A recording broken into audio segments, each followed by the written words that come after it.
Hi guys. Well, it's Friday, and today I figured I would show you a bit of my crazy side. So, you are right now. You're in my bathroom. Not all that interesting, but today I am 12 DPO, 12 days past ovulation, and as anybody who's ever tried to conceive before can tell you, that's probably a long time to wait before peeing on something. I actually gave up on taking home pregnancy tests about a year ago or so. Only because I figured I'm going to get the same answer every single time anyway. I'm not going to worry about it. I'll just wait for my period to show up. And then there's my crazy side. So today, I guess it's been about a year since the last time I took a home pregnancy test, but this being our last cycle before we start our IVF. Um, I guess I'm feeling a little more anxious.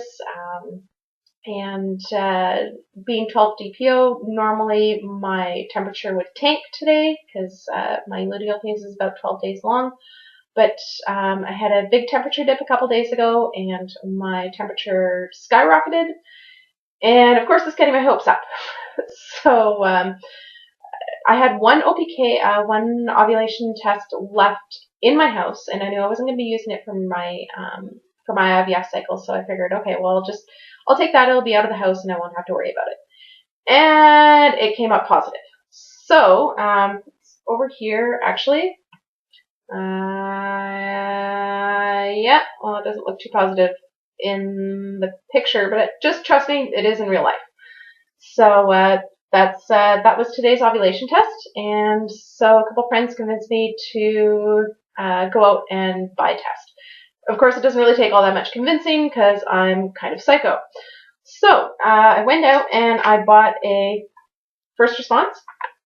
I thought actually, since it's Good Friday, pretty much all the stores are closed, but I heard that the dollar store was open. But it turns out that the Shoppers Drug Mart was as well, and I had to get a couple other things, so I splurged and bought the expensive test. So here it is. There's my test. And I'm going to dip it now. And I guess I'll just talk while that comes up. The one line, of course, because we all know that's what's going to happen anyway. Just a couple more seconds. All right. Okay. And I'm going to cover it up because I don't want to look at it. So, yeah, I guess today I could talk a little bit about advice, or not necessarily advice, but people's comments and that kind of thing. Now, my husband and I were both pretty open about our fertility issues. More so just that we have issues, not necessarily exactly what they are, just because we are dealing with some male factor. And men are generally a little more sensitive about that kind of thing. So, he's not entirely open about that part with everybody, but I'd say probably 90% of the people in our life know about it. This morning, our neighbors came by, and they're friends of ours. The wife of them actually works with my husband, and they were asking us if we can fish sit for them, which actually I've killed a fish when I fished sat for somebody before, so I warned her about that, but she trusts me. It was a 6-year-old goldfish. I mean, it was going to die anyway. It fertilized the owner's garden nicely, and I figure whatever, it's a fish. She said not to worry about it, and so I won't. So anyway, they came by, and I had played trumpet for her father's funeral a few months ago. Actually last fall, I guess. Gosh, time has flown. I played the trumpet for her father's funeral last fall, and I guess somebody else had wanted to hire me for at the beginning of June, when just for some event he wanted a trumpet player for something. So she asked me if I was going to be available at the beginning of June, and I told her, I said, well, we're going to be doing IVF, and that's when our egg retrieval and transfer is supposed to be in that first week. So of course, I got this shocked look on her face, like, oh my gosh. She's like, oh, we had issues too, and her husband's there too, and they said, oh, have you tried Clomid? Really, people. You know, I've been trying for 3.5 years, but I never thought about taking Clomid. Why didn't I think of this before? Of course, that's not what I said to her, but that's what was going through my head. You know, I just said, oh yeah, you know, I understand, you know, it's difficult, you know, not everybody can conceive right away. And of course I understand everybody's journey is different. I'm not saying that hers is less than mine or anything, because it's not. Everybody has their own struggles and their own journey, and I can't tell what they're feeling or what they've gone through. So I completely don't judge her on that. I don't judge her on anything, really.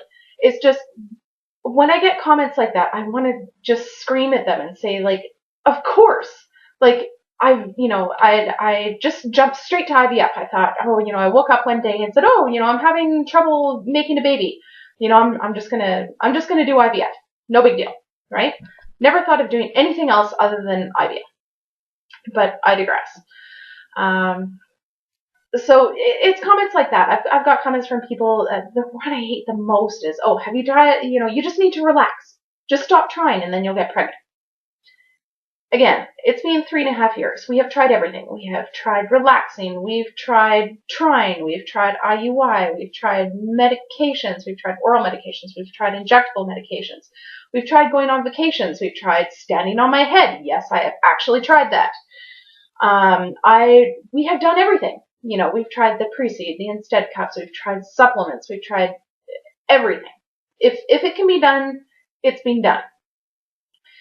So when I hear things like that from people, it's like something snaps in my brain and goes, you know, okay, I realize that worked for you. Okay, it might have worked for you, but it doesn't work for everybody. You know, so it's just something that's very frustrating to me to hear from people. So anyway, that's my rant for the day. You know, it's done. So anyway, I don't know how long it's been. Looks like it's been about 5 minutes since I dipped it. So let's take a look and see what it says. And of course, it is negative. No big surprise there. I can move on with my life, and it's over. So the only part that sucks about that, well, I mean, there's several parts that suck about that. But, so we're going to a water park this weekend, and it means that I am going to have my period at the water park. That's okay. That's what tampons were designed for, right? So anyway, that's that, and that's over, and that is the last test I'm going to take. I'm not planning on peeing on anything when we're doing the IVF. We're going to be the beta or bust. Sorry, I sliced my finger open today. Yeah, so I don't plan on peeing anything, which actually I found out my clinic does, they don't do the beta tests at their clinic. They actually, they give you a requisition and you can go out and get the blood taken anywhere. But the only thing is that it can take 24 hours for it to get back to the clinic or back to the RE's office. So I could get the blood test done, but I'm not going to hear anything about it for another 24 hours, which is probably going to make me a little crazy. So we'll see what happens with that. So yeah, that's me and my craziness right there. Yep, again, still negative. Yeah. All right. Anyway, hopefully you guys have better luck than me, and I'll talk to you guys later.